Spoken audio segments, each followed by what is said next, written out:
Hello friends, मैं हर्षा शुक्ला आप सभी लोगों का हर्षा क्लासेस में बहुत बहुत स्वागत करती हूं।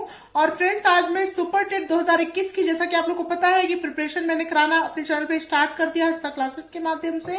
और नंबर सिस्टम का क्लास 4 लेकर के आई हूं फ्रेंड्स। और क्लास 4 में आप लोग को बहुत ही बेहतरीन प्रश्न, बहुत ही लगेगा आप लोगों को कितना लेंदी है क्वेश्चन सॉल्व होगा, लेकिन बहुत ही इजी वे में, बहुत ही शॉर्ट ट्रिक्स के माध्यम से मैं आप लोगों को बताऊंगी कि 2 से 3 सेकंड में आप लोग आंसर को निकाल लेंगे फ्रेंड्स। तो चलिए चलते वीडियो को स्टार्ट करते हैं। अगर अभी तक आप लोगों ने हर्षा क्लासेस चैनल को सब्सक्राइब नहीं किया है तो बिल्कुल सब्सक्राइब कर ले, अपने सभी दोस्तों सभी मित्रों को जरूर शेयर कर दें। तो पहला क्वेश्चन मैंने लिया है कि यदि 29 टू द पावर 80 को 28 से विभाजित किया जाए तो शेषफल कितना प्राप्त होगा। मतलब 29 की घाते 80 को 28 से विभाजित किया जाए तो शेष फल कितना मिलेगा। बहुत ही बेहतरीन प्रश्न है। आपको लगेगा कि कितना लेंदी होगा ये क्वेश्चन, लेकिन इतना आसान मेथड में आप लोगों को बताऊंगी कि आप लोगों ने सोचा भी नहीं होगा। ठीक है फ्रेंड्स, तो यहां पर 29 टू द पावर 80 है फ्रेंड्स, और यहाँ पे 28 है फ्रेंड्स। तो यहाँ चूंकि 29 और 28 में 1 का डिफरेंस है, आप लोग देख सकते हैं 29 में से जब आप 28 को माइनस करेंगे तो क्या आएगा, 1 आएगा। ठीक है, मतलब यहां पर या तो एक संख्या छोटी दी गई रहेगी या तो एक संख्या बड़ी दी गई रहेगी इस वाली संख्या से। इस प्रकार के क्वेश्चन जो होते हैं फ्रेंड्स, वो ऐसे पूछे जाते हैं कि यहाँ इन दोनों के मध्य में जो डिफरेंस होता है वो 1 का होता है। और इस प्रकार से जो है, अगर यहाँ पर कोई भी संख्या, चाहे इससे कम हो संख्या चाहे इससे ज्यादा हो संख्या, ठीक है, तो उसमें हम क्या करेंगे, 28 से जब आप 29 को डिवाइड करते हैं, 28 से जब आप 29 को डिवाइड कर दे तो 28 से 28 होता है, और 9 में से 8 जाता है तो 1 आता है, तो शेष आपका कितना बचता है, 1 बचता है। तो उसी प्रकार से 29 टू द पावर 80 को जब आप 28 से डिवाइड करेंगे तो 1 ही शेष बचेगा। ठीक है फ्रेंड्स, तो इस प्रकार से यहां पे जो नंबर रहेगा, इन दोनों के बीच में डिफरेंस आप देखेंगे। सबसे पहले अगर डिफरेंस 1 आ रहा है तो डायरेक्ट आपको कुछ सोचना ही नहीं है, 1 पर आपको टिक कर देना है। ठीक है, और ऐसे प्रश्नों में आप लोग को मैक्सिमम क्वेश्चन में अभी आप लोग को मैं दिखाऊंगी, विगत वर्षों में यूपी टेट और सीटेट में जो प्रश्न पूछे गए हैं वो भी इसी आधार पे पूछे गए हैं। उनके बीच में भी अंतर 1 का रहा है, और डायरेक्ट ऐसे प्रश्नों को बिना सॉल्व किए आप डायरेक्ट 1 को टिक करके आइए, आपका आंसर बिल्कुल राइट होगा। नेक्स्ट क्वेश्चन नंबर 2 है फ्रेंड्स। यहां पर आप लोग देखेंगे कि यदि 13 टू द पावर 50 को 14 से भाग दिया जाए तो शेषफल है। ठीक है फ्रेंड्स, और ये क्वेश्चन यूपी टेट 2016 में पूछा गया प्रश्न है, और इस प्रश्न को कई सारे विद्यार्थी छोड़ करके भी आए थे, परीक्षा में नहीं कर पाए थे कि इतना लंबा क्वेश्चन करेंगे तो बहुत टाइम लगेगा, और सबको 5 पेपर का परीक्षा देना है, 5 पेपर के क्वेश्चन सॉल्व करने हैं, इसलिए इसको छोड़ दिए थे, जबकि ये सबसे इजी क्वेश्चन था। आप लोग भी इसको मत छोड़ के आएगा, इसलिए मैं आप लोग को ट्रिक बता रही हूं।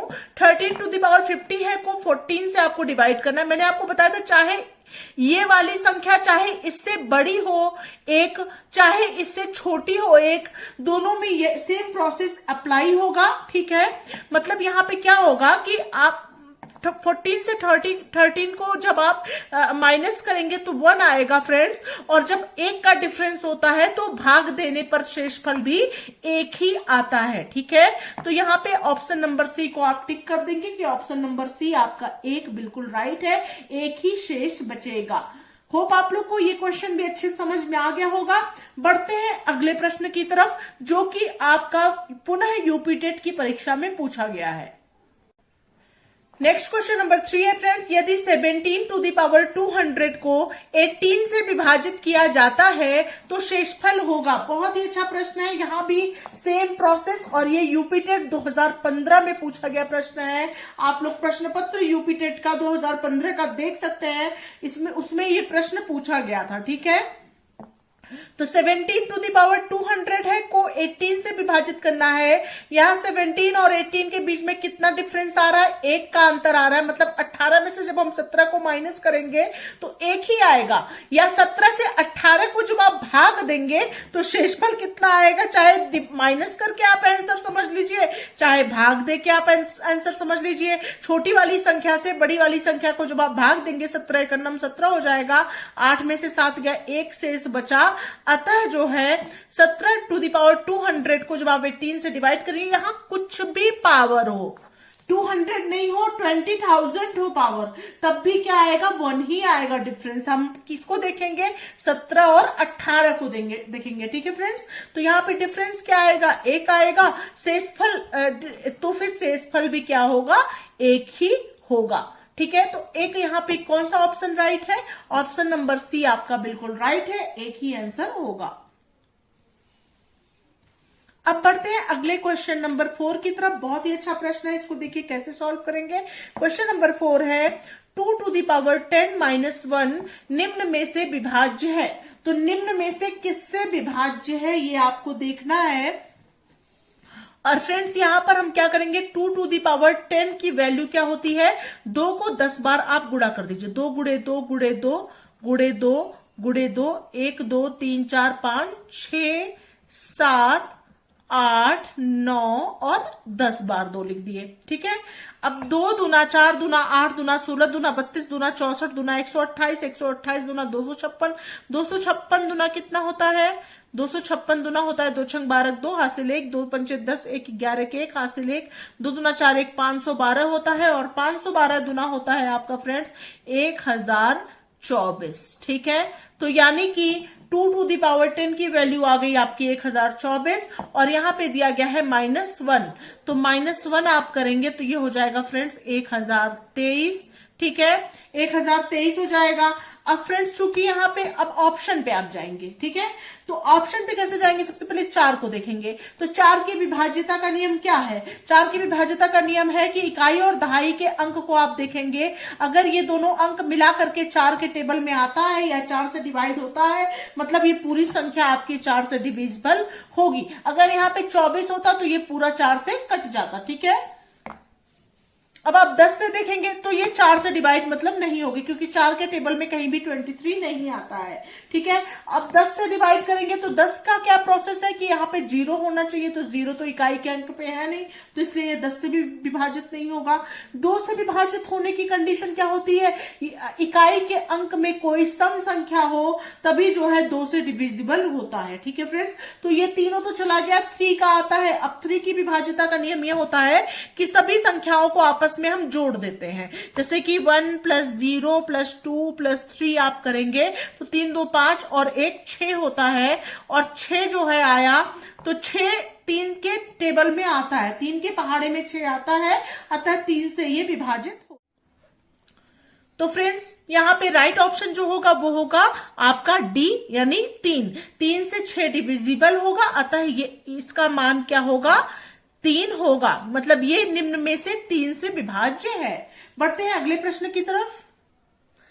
नेक्स्ट क्वेश्चन नंबर 5 है फ्रेंड्स, निम्न में से कौन सी संख्या 4 और 9 दोनों से विभाज्य है। तो सबसे पहले हम 4 की विभाज्यता को देखेंगे फ्रेंड्स कि 4 से कौन सी संख्या विभाज्य है। तो यहाँ पे पहले 2 3 6 8 में से इकाई का और दहाई का अंक हम 6 8 ले लेंगे। 6 8 को हम 4 से डिवाइड करेंगे तो 4 एकम 4 हो जाएगा, 6 में से 4 गया 2 हो गया, 8 हो गया, 4 7 28 हो गया, मतलब इकाई और दहाई का अंक जो है 4 से डिविजिबल है, तो अतः ये वाली संख्या 4 से विभाज्य है। तो एक तो ऑप्शन ये आपका हो सकता है। अभी आप पूरा मत मानिए, अभी आप देखेंगे कि 9 से भी विभाजित होगा कि नहीं होगा। उसके बाद फ्रेंड्स इसी को आप 9 से पहले कर लीजिए, उसके बाद आगे बढ़िए। तो इसी को आप 9 से करेंगे। 9 से क्या होता है, 3 और 9 का एक ही नियम होता है, 2 3 6 8 है, तो 2 + 3 + 6 + 8 आप कर लेंगे, और यहाँ पे हो जाएगा 3 2 5 6 11 11 8 19 हो जाएगा, और 9 के पहाड़े में कहीं भी 19 नहीं आता है, अतः ये ऑप्शन हो गया आपका रॉन्ग। अब बढ़ते हैं ऑप्शन नंबर बी की तरफ। 2736 है आपका। इन दोनों को सबसे पहले लेंगे 4 की विभाज्यता के लिए। तो 4 की विभाज्यता तो इसमें हो जाएगी, क्योंकि 4 9 36 होता है, 9 बार ये कट जाएगा, अतः ये 4 से विभाज्य है। ठीक है, अब इन सभी संख्याओं को आपस में जोड़ लीजिए। 2 + 7 + 3 + 6 कर लीजिए। ये हो जाएगा 7 2 9 3 12 6 18, मतलब 9 से 18 पूरी तरह से डिविजिबल है, अतः ये संख्या 9 से भी विभाज्य है और 4 से भी विभाज्य है। अतः अगले ऑप्शन में जाने की कोई जरूरत ही नहीं है आपको। Option number B is right answer. ठीक है फ्रेंड्स, होप आप लोग को समझ में आ गया होगा ये क्वेश्चन। बढ़ते हैं अगले प्रश्न की तरफ।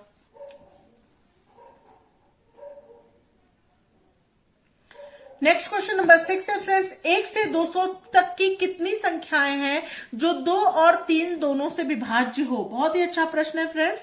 1 से 200 के बीच कितनी संख्याएं हैं जो 2 और 3 दोनों से विभाज्य हो? तो सबसे पहले हम क्या करेंगे फ्रेंड्स, 2 और 3 का लाशा ले लेंगे। ठीक है, बहुत ही अच्छा ट्रिक्स मैं आप लोग को बता रही हूँ फ्रेंड्स। इतना अच्छा ट्रिक आपने बहुत रेयर केस में बहुत कम लोग जानते होंगे ये ट्रिक। ठीक है, तो 2 और 3 का आप लाशा ले लेंगे, तो ये क्या आ जाएगा, 2 और 3 का लाशा 6 आ जाएगा। ठीक है, 6 आ गया।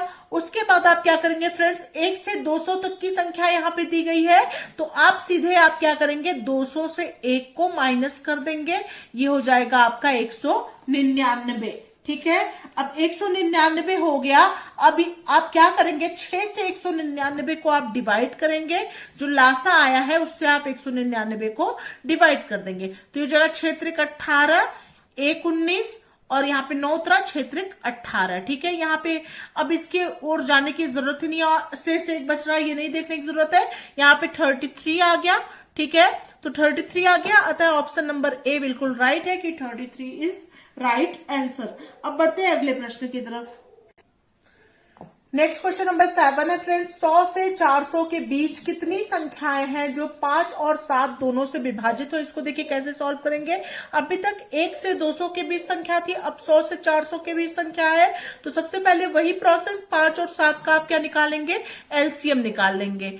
5 7 का एलसीएम बराबर हो जाएगा आपका 35 सीधे सीधे। ठीक है, क्योंकि दोनों ही एक अपने आप से कटेगी स्वयं से और किसी संख्या से नहीं कटेगी। 5 गुणे 7 कर दिया, 35 हो गया इसका एलसीएम। ठीक है, अब 35 से आप क्या करेंगे, 100 को भी विभाजित करेंगे। पहले वाले में क्या था, 1 से 200 तक संख्याएं थी, तो 1 से 1 को भाग देने का कोई मतलब ही नहीं था। ठीक है, आपने डायरेक्ट 2 से 1 को माइनस कर दिया। ठीक है, जब 1 से संख्या पूछी जाएगी तो वो प्रोसेस अप्लाई करेंगे, और 1 के अलावा यहाँ पे कोई भी संख्या होगी तो हम ये प्रोसेस अप्लाई करेंगे। तो 100 को 35 से जब आप डिवाइड करेंगे फ्रेंड्स, तो क्या हो जाएगा, 35 दूना 70 हो जाएगा।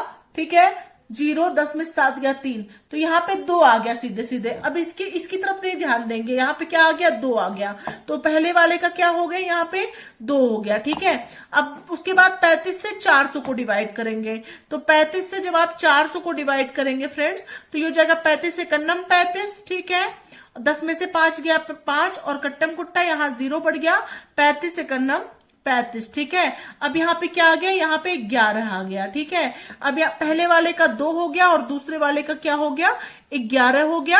अब 11 में से 2 घटा देंगे, 11 माइनस 2 जब आप करेंगे तो ये हो जाएगा आपका 9, और यही आपका हो जाएगा आंसर, ऑप्शन नंबर ए। मतलब 100 से 400 के बीच में 9 संख्याएं हैं जो कि 5 और 7 दोनों से विभाजित होंगी। होप आप लोग को ये ट्रिक अच्छे समझ में आ गया होगा। बढ़ते हैं अगले महत्वपूर्ण प्रश्न की तरफ।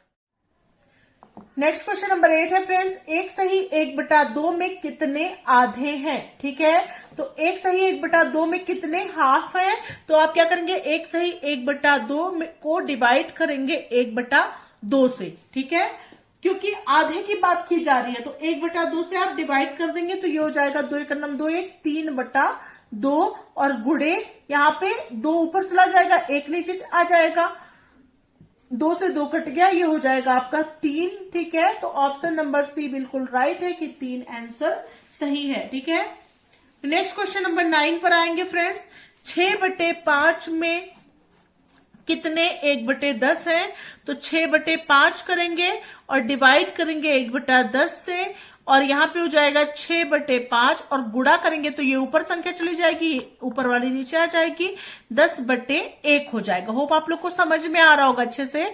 तो 5 × 5, 5 दूना 10 हो जाएगा, 6 दूना हो जाएगा आपका 12, मतलब 6/5 में 12 1/10 है। ऑप्शन नंबर सी बिल्कुल राइट है। अगला क्वेश्चन नंबर 10 इसी तरह है फ्रेंड्स। होप आप लोग को अभी ये क्वेश्चन अच्छे समझ में आ रहा होगा और आप लोग कर भी लेंगे। तो 3 सही 1/3 में कितने 1/6 है? तो ये जगह 3 × 9 = 10/3 और डिवाइड 1/6 हो जाएगा और यहां हो जाएगा 10/3 गुणे 6/1। 3 × 9 3, 3 दूना 6 बराबर 10 दूना हो जाएगा 20 और यही हो जाएगा आपका आंसर। तो ऑप्शन नंबर सी बिल्कुल राइट है कि 20 आपका आंसर होगा। अब अगले क्वेश्चन की तरफ बढ़ते हैं। नेक्स्ट क्वेश्चन नंबर 11 है फ्रेंड्स। 4 अंकों वाली सबसे बड़ी संख्या और 3 अंकों वाली सबसे छोटी संख्या का योगफल है। सीटेट 2014 में पूछा गया प्रश्न है फ्रेंड्स। तो कोई भी क्वेश्चन मैं छोड़ नहीं रही हूं। जिस तरह के क्वेश्चन आपकी परीक्षा में नंबर सिस्टम से पूछे जाते हैं, सभी तरह के प्रश्नों को मैं आप लोगों को करा चुकी हूं और करा भी रही हूं फ्रेंड्स। किसी भी तरह का क्वेश्चन जो है मैं छोड़ नहीं रही हूं कि कोई भी क्वेश्चन अगर परीक्षा में आए तो वो आप ना कर पाए, ठीक है। तो यहाँ पे 4 अंकों की सबसे बड़ी संख्या कौन सी होगी? 4 बार 9 लिख देंगे, ठीक है। और 3 अंकों की सबसे छोटी संख्या हो जाएगी 1 और 2 बार 0। अब यहाँ पे 9 1 10 के 0 हासिल 1 और 9 1 10, 1 0 0 9 9 हो जाएगा आपका। और 1 0 0 9 9 कहाँ पे है? ऑप्शन नंबर बी बिल्कुल राइट ऑप्शन है। नेक्स्ट क्वेश्चन नंबर 12 है फ्रेंड्स। 4 अंकों की बड़ी से बड़ी संख्या तथा छोटी से छोटी संख्याओं का योगफल है। तो 4 अंकों की बड़ी से बड़ी संख्या कौन सी हो जाएगी? 4 अंकों की बड़ी से बड़ी संख्या हो जाएगी 4 बार 9 और छोटी से छोटी संख्या हो जाएगी 1 और 3 बार 0, यानी इस तरह हो जाएगी। प्लस हो जाएगा आपका 9 9 9 और 9 1 10, ठीक है। तो ये हो जाएगा 10,999। तो ऑप्शन नंबर सी बिल्कुल राइट है कि 10,999 होगा। तो ये रहे फ्रेंड्स टॉप 12 बहुत ही ज्यादा महत्वपूर्ण परीक्षा उपयोगी प्रश्न। और इसी के साथ नंबर सिस्टम यहीं पर समाप्त होता है। नेक्स्ट जो आपका चैप्टर है सिलेबस के अकॉर्डिंग मैं आप लोगों के लिए नेक्स्ट चैप्टर जल्दी ही कल पुनः लेकर के हाजिर होंगी। मिलते हैं नेक्स्ट वीडियो के साथ, तब तक के लिए thank you so much friends. Thanks for watching my video.